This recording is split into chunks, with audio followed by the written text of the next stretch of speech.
Hey guys, Rob here, the single solitary Inwit doing a surprise South Africa Immunity Idol edition. Why? Because I can, but because I'm really loving the Survive South Africa at the moment, and we are at the same position. We've got our final three. This week will determine who's sole survivor. So two survivors wrapping up this week. Tonight we've got Australian, and then later on the week we've got South Africa. So if you haven't seen South Africa and you are planning to watch it, this is going to have some spoilers, so don't watch this episode. But we're left with our final three, which is a much different final three in Survivor Australia. Survivor Australia, we've got two strategic powerhouses in George and Haley, along with Flick just being a very, very popular vote. In Survivor South Africa, we've got the opposite. We've got Chappies, who literally should probably win in a complete landslide. Nicole, Nicole is potentially the one you would take to the end. She's just drifted along sort of player, but she's tried really hard every single time. And then you have Anela, who, even though Anela thinks he is an amazing strategical mind, and a lot of people think he can talk a really great game, and he might be able to, from my poor remembering of how he's played the game, he is, especially of recent, when he tried to make a move and blindside one of his own members of the League of Shadows, the three of them that they call themselves League of Shadows. Anela wanted to go across and blindside, stepped over to the other side, tried to organize a plan, but then lost control of the plan so it wouldn't look like in his mind, it was no longer his move, and went back and apologized to Kieran, who he tried to blindside. Kieran and Tyson were part of his alliance. Goes and apologized to say, hey, I went to go do something. I don't want to do it anymore. I'm back with you guys. He's all over the shop. So I'd actually rather take Anela to the end. And then obviously Chappies, rounding out that final three. So Nicole, Anela, and Chappies. Chappies should be the landslide winner. Chappies, I hated Chappies when the season started. Did not like him. But now I love the hell out of Chappies from a few different things that have happened. But Chappies came across like he came across like the alpha dog. And look, I wasn't an overly large fan of him. I was a big fan of the character Rainier. I really thought he was and he was great strategically, but just obviously fell on the wrong side of the numbers. But I was hoping Rainier would get to the end. But Chappies ended up becoming public enemy number one, and in turn making him, even though he's the challenge beast, he's won 5 individual immunities in a row along with 2 reward challenges. So I think that's 7 challenges in a row he probably won, which is monstrous. But he's also the underdog because everybody has wanted him out for weeks now, and it's been the constant, well, if Chappies doesn't win this week, he's going home. If Chappies doesn't win this week, he's going home. But Chappies keeps winning. And then we've had in the process to this final three, we've had some really strange and humorous tribal councils that I would find humorous, where everyone is really so far against Chappies that anything that happens, they find out something, because Chappies keeps winning. Why is Chappies always winning? Well, Chappies is always winning because he's eating a lot more food. Chappies gets up at night and he's got his own Chappies Diner, and he cooks his crabs and his mussels or what bits and bobs to give himself a bit of an edge. Now, the first tribal, which was where Wada, she was going home, and to save herself, they had the auction. She'd sacrificed her money to get rice for the tribe, sacrificed what she won, and instead took rice for the tribe. But then, because Chappie had been taking an extra scoop when no one is watching, because what's half a cup of rice every now and then, and you're not going to notice it until you're near the end, Wada was really upset, and she's like, I'm going to take the rice. And then it all came to light that Chappies had won a reward, which was a lot of lollies and sugar, and the rules are, once the reward is done, you leave everything at the reward. Well, Chappie stole some lollies, which, why not? If you can get away with it, you get away with it. So Chappie stole some lollies. They weren't happy because it gave him an extra advantage because he had a bit of a sugar hit where the others had not. And they brought it up at tribal council to Nico, who is the host. And Nico was like, okay, let me try and understand. You're saying that Chappies cheated by taking lollies from the reward. That's not, you can't do that. But then Chappies was at another reward with all of these people in a team reward where they all took meat home. And they took meat back to the tribe, but they also shared it amongst the tribe. So Nico then says, you're angry at Chappies for stealing after a reward, but you, in essence, have also, all three of you or four of you have done the same thing. So what do you want me to do? It's not my fault that Chappies decided to eat his own and you decided to share it, which is hilarious. And Nico actually says, I feel like that's part of the outwit part of the game. You are the idiots that shared your food. Chappies has kept it for himself. So this tribal council is really amusing to me. And then 2 tribals ago, we had Kieran, just before Kieran went home, and then Tyson went home, part of the last 2 remaining of the League of Shadows, giving us our final 3 of Chappies, Nicole, and Anela.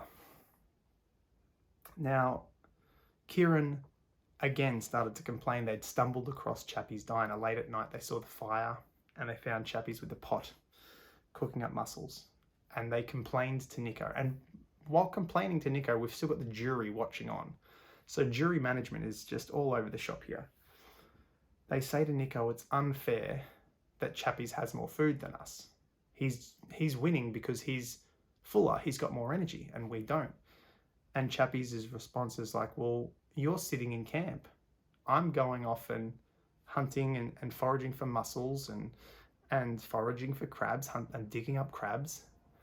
And Kieran's response to Chappies saying, I'm going out and doing it, you could do it too, is, do you know how much energy it costs to hunt crabs? I would use up more energy than I would finding crabs.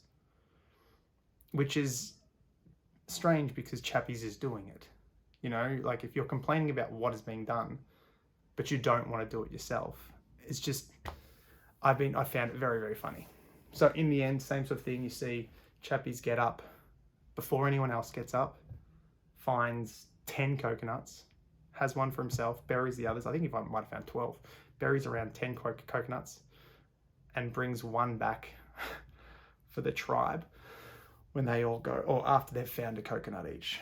So he looks like a hero because he brings back a coconut. And then he wins immunity and reward. And the immunity / reward means he can have that breakfast with a jury member, and also send a jury member out so he can no longer be able to vote who the winner is. And he sends Wada, who's probably one of the ones who hates him the most, aside from Tyson, who just got voted out that night. So after he wins that final immunity, he goes and digs up all his coconuts and goes, well, I've made final 3. I will share everything with the last remaining survivors. And they have a big old feast of coconuts and sugarcane. And now we're left with the final 3. But it's a funny situation where it was going to be Tyson was going to be voted out, much like the Australian Final 4 to Final 3 vote, where Haley played it magnificently, split up at 2, took control, didn't have the immunity necklace. This becomes the exact opposite. Chappies has the necklace. We've got Anela and Nicole as a tight 2, and Tyson on the out. So it's pretty much going to be a simple straight vote for Tyson. Then we find out that we're going to a final 2 instead of a final 3 this season. And Chappies all of a sudden goes, well, Anela is the one who's closest to beating me at a challenge. Maybe I should get rid of him. And there's a bit of chatter at tribal, bit of confusion at tribal, and that ends up with another similar style vote with Australia Survivor, where 3 different names are dropped and one person decides the winner, which probably shouldn't have happened, to be honest with you. We had 3 were meant to be voting for Tyson. Tyson was really trying to get rid of Anela as a hope. That was his pitch. Anela will probably beat, if anyone can beat you in a last immunity, it's going to be Anela. And Chappies took that on board and thought about it for a bit. And that caused a little bit of confusion when the chatting was happening about who we should vote out in that last split second of there's going to be a final 2, not a final 3. And Chappies speaks to Nicole. He speaks to Tyson, doesn't speak to Anela. And Anela panics for some reason and throws his vote towards Nicole. So now we have Tyson votes Anela. Anela votes Nicole. Nicole votes Tyson, the original plan. Chappies with immunity is left with the deciding vote, which ends up being Tyson. Unless there was something we didn't see, I find it a really strange moment for Anela to panic and then throw a vote at Nicole, because it's shown, again, going into the final, potentially if he makes it to final 2, we now have him backflipping on his plan to vote out someone before and panicking and failing, and in here getting caught up in the chaos and making a really stupid vote. I mean, it would have just been 3 on Tyson, 1 on Anela. It would have been a very simple, easy vote. Ends up that other vote means he has no idea what's going on. He doesn't talk to Tyson and say, hey, let's keep the League of Shadows going. Let's get rid of Nicole. Which, look, they might have done, but we didn't see it on TV. I find that a really strange vote. Unless he tries to do anything, he just sat there. No one talked to him. Chappies talked to Nicole. Chappie talks to Tyson. And Chappies doesn't talk to Anela. And Anela just goes, I'm feeling nervous. Well, hello. The great strategist that you are, you should go, well, I've got to do something about this. It's now out of my control. I need to throw another curveball. No one's talking to me, so I'm the next target. I need to get this target off my back. Obviously, he doesn't go home. Tyson goes home.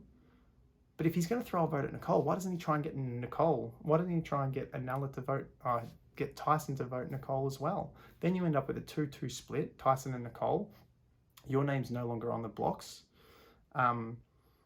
If you were lucky. No, you would, yeah, Tyson, Nicole goes Tyson. Chappies goes Tyson.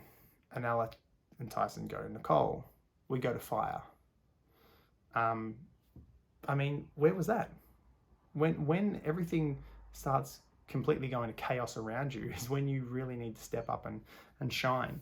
And he didn't. And anyway, we're now in this crazy situation where Chappies will most likely win the next immunity. And the final immunity challenge is the classic one that we've been seeing quite often in the Australian one, where you're standing on the 2 pegs and holding onto the idol. That's our final reward, or final immunity challenge. It's hard to see Chappies not winning. Nicole has had the most determination and fire, even though she hasn't been as close as Anela has been. There was that one immunity where, immunity where everyone decided to sit out for a feast bar Nicole. So Nicole has the most spirit, I think, to potentially beat Chappies. But if Chappies doesn't win, he goes home. I feel like Nicole should beat Anela just because Anela's had some weird moves. But more often than not, Chappies is going to win. Chappies should win, almost in a landslide. He might not get 1 or 2 votes from purely out of spite. Tyson keeps saying, I respect the guy as a competitor, but I don't respect him as a person. This is the game. If he's respecting the competitor, you got to understand he's all playing the game. Chappies is a really nice guy in real life, most likely. That you got to separate that. Chappies has got rid of WADA, so if he doesn't make it, he might not get Tyson or Kieran's vote, purely out of spite, but not out of gameplay. If Chappies gets to the end, it's game over. Anyway, I know this is a quick one. I just wanted to quickly touch on what has been a really fun season of South African Survivor. And if you don't watch it and you are a Survivor fan, do it. It's just fun. It's great to see a different version and have a different theme song, which isn't as good as the original theme song. I don't know why they changed the theme song, but yeah, hopefully you guys watch the South African edition. If you haven't, go back and watch from the start before American starts up on the 22nd or 23rd of September. Anyway, I will see you probably back here tomorrow for the recap of Australian Survivor Brains vs. Brawn.